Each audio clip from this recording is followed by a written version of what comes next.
අද කතාවේ නම සිහිනය කරන්දි රහසක්. දියතලාවේ ලොකු ආච්චි දියැල්ල පාමුල ගල් වලට අඩිය තිය යනවා හරියට කෙල්ලෙක් වගේ. ඇත්තටම ආච්චිට පිස්සුද. පොඩි උන් ටික පහලා හරිය වතුරේ බැහැලා. ටිකක් ලොකු උන් ටික ඉනාවේ ෆොටෝස් ගන්නවා. නැන්දලා මාමලා ටිකත් කතා කරගෙන ඉන්නවා ලොකු ගල් උඩ වාඩි වෙලා. ආච්චි ලිස්සන ගල උඩ දුවනවා.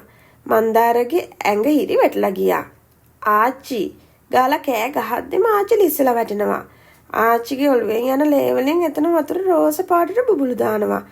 මන්දාර කෑ ගහගෙන නැගිටිනවා. දෙයනේ එක හීනයක්ද? ආත් දෙකෙම ඔළුව අල්ලගෙන මන්දාර ටික වෙලාවක් ඉන්නවා. ඇඳෙන් බැහැලා වතුර එකක් බොන්න කුස්සියට යන ලයිට් එක දැම්මාම අම්මත් දුවගෙන ආවා. පුතා හීනෙන් කෑ ගැහුවද? ඇයි පුතේ නරක හීනයක් දැක්කද? ශාමලී එහෙම ඇහුවා. ඔව් අම්මි අනේ ප්ලීස් ඒක අහන්න එපා. මන්දාරගේ ඇස්වල කඳුළුත් පිරීලා. ලොකු පුතා කොහොමත් හරි අහිංසකයි. බය හිතෙන හීනයක් දකින්න ඇති. ශාමලී එහෙම හිතුවා. පුතේ කිරි එකක් හදලා දෙන්නද? මන්දාරගේ ඔළුවත් අත ගාලා ශාමලී එහෙම ඇහුවා. හා අම්මි එහෙම කියලා මන්දාර කාමරයට ගියා. තාම ඔළුව පුපුරන්න වගේ රිදෙනවා. අම්මගේ ෆෝන් එක රින් වෙනවා ඇහෙනවා. අම්මා කිරි එක මන්දාරට දීලා ෆෝන් එක ගන්න යද්දි කෝල් එක කට් වුණා. පාන්දරම මොකාද දන්නේ නැහැ පුතේ. දියතලාවේ නැන්දා ගත්තේ හැබැයි. එහෙම කියලා අම්මා කියද්දි මන්දාර ගැස්සිලා ගියා. ශාමලී කෝල් එක ඩයල් කරලා කනේ තියාගත්තා. ට්‍රීන් ගාලා අනිත් පැත්තේ රින් වෙන සද්දට වඩා වේගෙන් මන්දාරගේ පපුව ඩික් ගානවා. අම්මා අතින් ලවුඩ් ස්පීකර් ඔන් වෙලා හයියෙන් ඇහෙනවා කතා කරන සද්දේ. ශාමලී අක්කේ අනේ උදේම ලොකු කරදරයක් වෙලා ලොකු අම්මා දැන් ටිකකට කලින් ලිස්සලා වැටිලා. පාන්දරම එළිය ටොයිලට් එකට යන්න ගිහින් ගලකට අඩිය තියද්දි ලිස්සලා එතනම ඉවරයි ගල කොළුව වැදිලා. මන්දාර අතින් කිරි එක ඇතැරෙන්න ගියා. අම්මා බය කරන්න බෑ කියලා ඔලුවට ආපු නිසා එහෙමම කිරි එක මේසෙන් තියලා ඇඳේ හාන්සිලා මන්දාර රෙද්ද ඔළුවේ ඉඳන් පොරව ගත්තා. පුතේ ලොකු ආච්චි නැති වෙලාලු. මන්දාරගේ සද්දයක් නැති නිසා අම්මා හිතුවේ නිින්ද ගිහින් කියලා. අම්මයි තාත්තයි විතරයි මල ගෙදර ගියේ. මන්දාරට උසස් පෙළට මාස කිහිපයයි. පන්ති මගහැරෙන නිසා මන්දාර පන්ති වල අම්මලා උදේම ගිහින් රෑ වෙලා ආවා. මන්දාර යාළුවොත් එක්ක කියවිද්දි හීනේ කතාව කිව්වා. අනේ පළ උඹ කියන්නේ ආච්චිමන්න වෙලේ හරි ඊට කලින් ටිකකට හරි උඹ ඒක හීනෙන් පෙවුනා කියලාද? උඹත් නිකන් සම්මිතයා වගේනේ බන්නයි අරින්නේ. එහෙම කියලා කෝසල කියද්දි කොල්ල සෙට් එකම hina වුණා. එතනින් එහා මන්දාර නිහඬ වුණා. කවුරුත් විශ්වාස කරන්නේ නැහැ. ආයේ කාටවත් ඒ ගැන කිව්වෙත් නැහැ. දවසක් මන්දාර හීනෙන් දැක්කා යාළගේ බලසුරතලා ටෆී නිදි. අම්මා හැරෙන්නේ නැහැ. උදේ නැගිටලා මන්දාර කුස්සියට යද්දි අම්මා ටෆී වල්ලගෙන අඬනවා. අනේ ටෆී මැරිලා. මන්දාරව එහෙම්මම කුස්සිය බිම ඉඳ උනා. හීනේ ගැන අම්මට කියන්නවත් එවල බැරි වුණා. ලොකු ආච්චි මරුණ එකටත් වඩා මන්දාර ෂොක් වුණේ ටෆී මරුණෙන් පස්සේ. එතනින් පස්සේ මන්දාර නිදා ගන්නත් බය හිතුණා. හීනෙන් කවුරු හරි මැරෙද්දි තමයි මන්දාරට හීනෙන් පැවුනේ. කාලය ගත වුණා. මන්දාරලා උසස් පෙරල් ලිව්වා. ප්‍රතිඵල එනකල් මන්දාර ගියා කම්පියුටර් කෝස් එකකට. එතනදී මන්දාරට අලුත් යාළුවෝ සෙට් එකක්ම ලැබුණා. එතන හිටිය එක ගෑනු ළමයෙක් ටිකක් මන්දාර ගැන වැඩිපුර කැමැත්තක් තියෙනවා කියලා හැමෝටම නෝට් වුණා. ඒ සඳලු කොණ්ඩේ කර්ල් සුදු කෙට්ටු ලස්සන කෙල්ලේ. කොණ්ඩේ මැගි නූඩල්ස් වගේ කැරල නිසා කොල්ල විහිළුවට කිව්වේ මැගි නූඩල්ස් කියලා.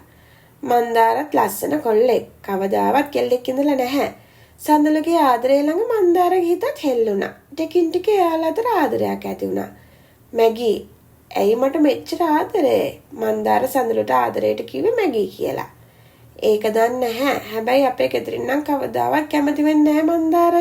ඊයේ හවස කවුරුහරි තාත්තට කියලාම කියලා.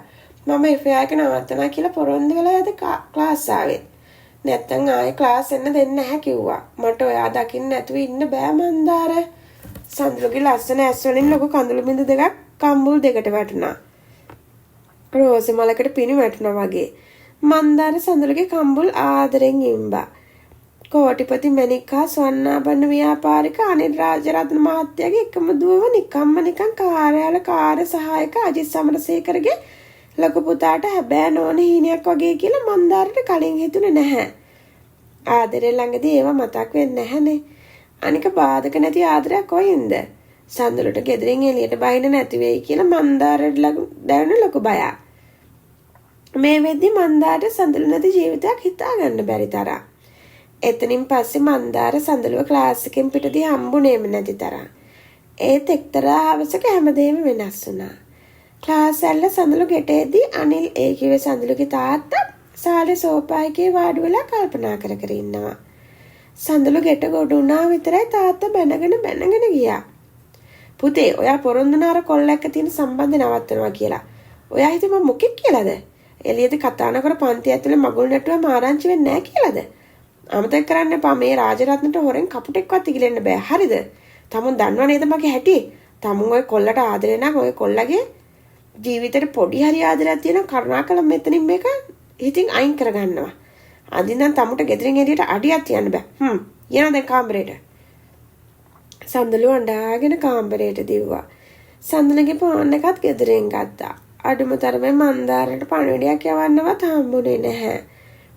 එකපාරටම සඳලුගෙන මුකුත්ම ආරංචියක් නැතුව ගියේ එක මන්දාරට දරා ගන්න බැරුව ගියා. තවත් මන්දාරගේ ජීවිතේ අනතුරේ දාන්න බෑ කියලා හිතපු සඳලු ජීවිතේ ගත්ත අම්මාවරම තියන්නේ ගත්තා. ගෙදරට අපි යාළුවෙක්ට කිව්වා මන්දාරට දැනෙන්න දෙන්න කියලා සඳලු ගෙදරින් ගෙනාවු ප්‍රොපෝසල් එකකට කැමති වෙනවා කියලා. එතනින් පස්සේ සඳලුගේ ජීවිතේ ගෙවුනේ අඬු කඳුලේ.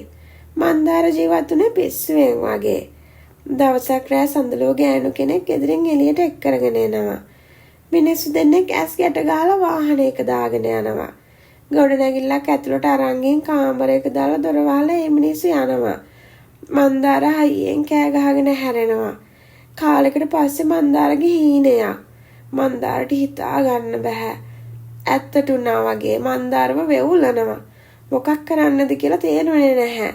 අම්මලව හැරවන්න නැතුව මන්දාර හිමීට පිටිපස්සේ දොර අරගෙන එළියට ගියා. ස්කූටි බයික් එක තල්ලු කරගෙන පාට දාගෙන ස්ටාර්ට් කරගන්නේ.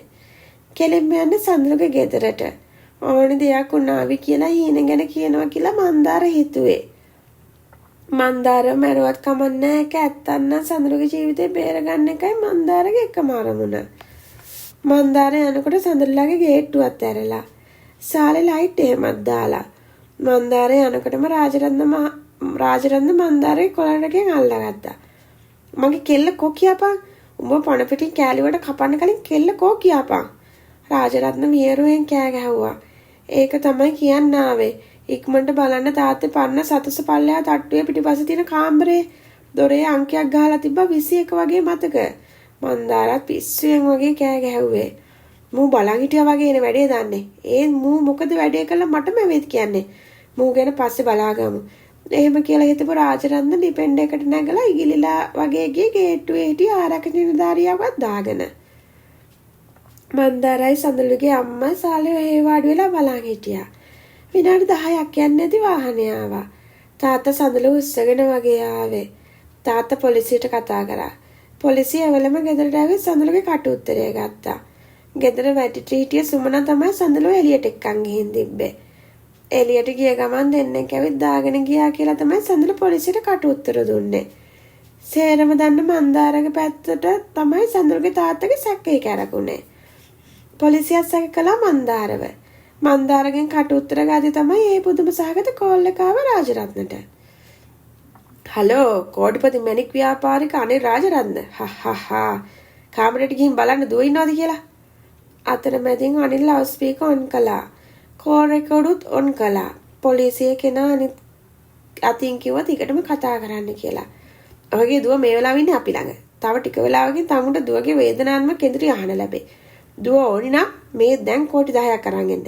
දැන් කියන්නම් තව විනාඩි 10කින්. කෝල් එක කට් වුණා. පොලිසිය වහාම ක්‍රියාත්මක වුණා. විශේෂ පොලිස් කණ්ඩායමක් විනාඩි 5ක් වගේ ඇතුළත පන්න සතස වැටලුවා. එතෙන්ට අප සැකකාරයන්වත් අල්ලගත්තා. මන්දාරගේ සිහිනය ගැන කතාව අමාරුවෙන් වුණා සඳරුගේ තාත්තට විශ්වාස කරන්න ඕන. විශ්වාස නොකලත් දුවගේ ජීවිතේ බේරගන්න කරපු අමතක නොවන උදව්ව වෙනුවෙන් සඳලුගේ මන්දාරගේ ආදරයට රාජරත්නගේ ආශිර්වාදය ලැබුණා. කට්ටිය හැම වුණු තප්පරයක සඳලුව තුරු කරන් මන්දාර රහසක් කිව්වා. මම ජීවිතේටත් වැඩි ආදරේ කියලා කිව්වේ බොරුවට නෙමෙයි. සඳලු ලස්සන ලොකු ඇස් වලින් hina වෙවි මන්දාර දිහාම බලාගෙන හිටියා. ඉතින් යාළුවනේ අද කතාව ලස්සනයිද? කතාව ගැන මොකද හිතෙන්නේ? ලයික් කමෙන්ට් කරගෙන යන්න අමතක කරන්න එපා කතාව ලස්සනයි නේද? ඉතින් හෙටත් මේ වගේම ලස්සන කතාවකින් ඔයගොල්ලෝ හම්බෙන්න එනකන් අපේ එවිනවස් YouTube channel එක subscribe කරලා නැත්නම් දැම්ම subscribe කරලා තියාගන්න. අමතක කරන්න එපා. ගිහින් එන්නම් හෙට හම්බෙමු. bye bye.